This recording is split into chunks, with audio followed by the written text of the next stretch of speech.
ہمارے ساتھ آج کی تاریخ میں تھے اور آج اس دنیا میں نہیں ہے، تو ہمارا ایک طریقہ ہے، آج ایام عیدہ کا آخری دن ہے، جب یہ جلوس یہاں پہنچتا ہے تو وہ چاہے اس انجمن سے متعلق ہوں، چاہے شہر کے مومنین ہوں، چاہے جو ہماری انجمنیں آتی ہیں، آپ کو یہ پیغام پہنچایا ہے کہ میرے شیعوں، جب کبھی ٹھنڈا پانی پینا تو مجھے یاد کر لینا، اور جب کسی غریب الوطن کی موت کی خبر سننا تو مجھ پر آنسو بہا دینا۔ ہم تہہ دل سے خدا بند عالم کے شکر گزار ہیں کہ اس نے ہمیں پھر یہ توفیق دی کہ اس سال سرکار سید الشہداء کے غم میں شریک ہو سکیں اور ان کا تذکرہ کر سکیں اور ان کے مصائب پر آنسو بہا سکیں، اور ان آنسوؤں کے ذریعے جناب زہرا کے دل کو تھوڑی سی تسکین پہنچا سکیں اور ان تک یہ پیغام پہنچا سکیں کہ بھی کل آپ کا بیٹا کربلا کے میدان میں اکیلا تھا، آج آپ کا بیٹا اکیلا نہیں ہے۔ ہم جس گوشے میں بھی ہیں، ہم جہاں بھی ہیں، ہم اپنے عزیزوں سے زیادہ آپ کے بیٹے کا غم مناتے ہیں اور اس غم کو اپنی سعادت سمجھتے ہیں۔ اگر ہمارے گھر میں فرشیدہ نہیں بچتی تو اس کو اپنی محرومی سمجھتے ہیں۔ فرشیدہ ہم آپ کی شان تو نہیں کے ساتھ تو نہیں بچھا سکتے کہ آپ کی شان کتنی تھی، کیونکہ آپ کی شان میں تو فرشدہ رسول اللہ نے بچھائی، ائمہ معصومین نے بچھائی، جبریل امین نے بچھائی، اولیاء اللہ نے بچھائی۔ کہاں وہ معصوم ہستیاں جو آپ کے غم میں آنسو بہانے کو اپنا شرف سمجھتی تھیں؟ کہ ہم گناہ گار، خطا کار، ہم واقعی آپ کے شکر گزار ہیں کہ جس فرش پر آپ نے انبیاء و مرسلین کو جگہ دی ہے، اسی فرش کے کسی گوشے پر آپ نے ہم کو بھی بیٹھنے کی سعادت دی ہے۔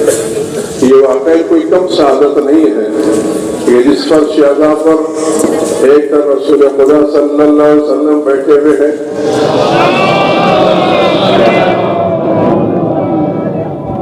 علی علیہ السلام بیٹھے ہوئے ہیں، حسن حسین بیٹھے ہوئے ہیں، ائمہ معصومین بیٹھے ہوئے ہیں، اسی کسی گوشے میں ہم بھی بیٹھے ہوئے ہیں اور ہم بھی آپ کے فرزندوں کا تذکرہ سن رہے ہیں۔ اور اگر ہماری آنکھوں سے آنسو بہ رہے ہیں تو اس پر بھی شکر گزار ہیں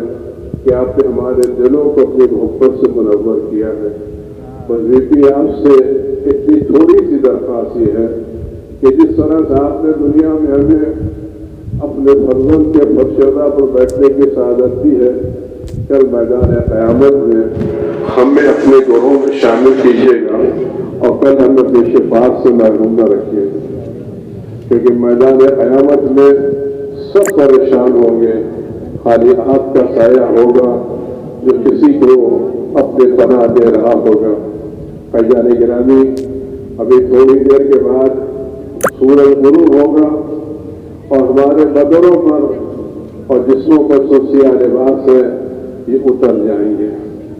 عزاخانے ویران ہو جائیں گے، علم بڑھا دیے جائیں گے، تابوت سے چادر اتار دی جائے گی اور یہ سب چیزیں ایک جگہ رکھ دی جائیں گی۔ ہمارے بدنوں پر جو سیاہ لباس ہے یہ سیاہ لباس اتر جائیں گے، لیکن کیا سیاہ لباس اتارنے کے ساتھ ساتھ ہمیں اس پیغام کو بھی اتار دینا ہے جو حسین نے ہم کو دیا تھا؟ اگر آج کل اس دیوار پر سیاہ پرچم لگا ہوا تھا اور آج اتر گیا ہے تو دیوار جیسی کل تھی ویسی آج ہے، کیا ہم بھی ویسی ہو جائیں گے جیسے کل تھے ویسی آج ہو جائیں گے، یا ہم اس 2 مہینے سے کچھ نہ کچھ سبق حاصل کریں گے؟ ہم حسین کو الوداع کریں، خدا حافظ کریں، لیکن اس یقین کے ساتھ کہ مولا ہم آپ کے مشن کو فراموش نہیں کریں گے، آپ کے دین کو فراموش نہیں کریں گے۔ جس دین کی خاطر آپ نے جان دی ہے ہم اس دین کو اپنی جان سے زیادہ عزیز رکھ کے برقرار رکھیں گے۔ ہمارے نوجوان علی اکبر سے عہد کریں کہ اب علی اکبر آپ نے کربلا کے میدان میں اذان دی تھی،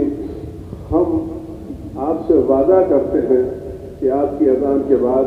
اب ہماری نمازیں قضا نہیں ہوں گی، اب میدان قیامت میں آپ کو کہیں کہ آپ نے اپنے امام وقت پر جان دی تھی، ہم بھی کمر چوری ہونے کے باوجود، جھکنے کے باوجود اپنے امام وقت کی خدمت میں عصا لے کے جائیں گے۔ حسین کا لاشا کربلا کے میدان میں پورا لا نہیں، سینے کی ہڈیاں ٹوٹ چکی ہیں، جس سے الگ کیا جا چکا ہے، کوئی عذاب والے امام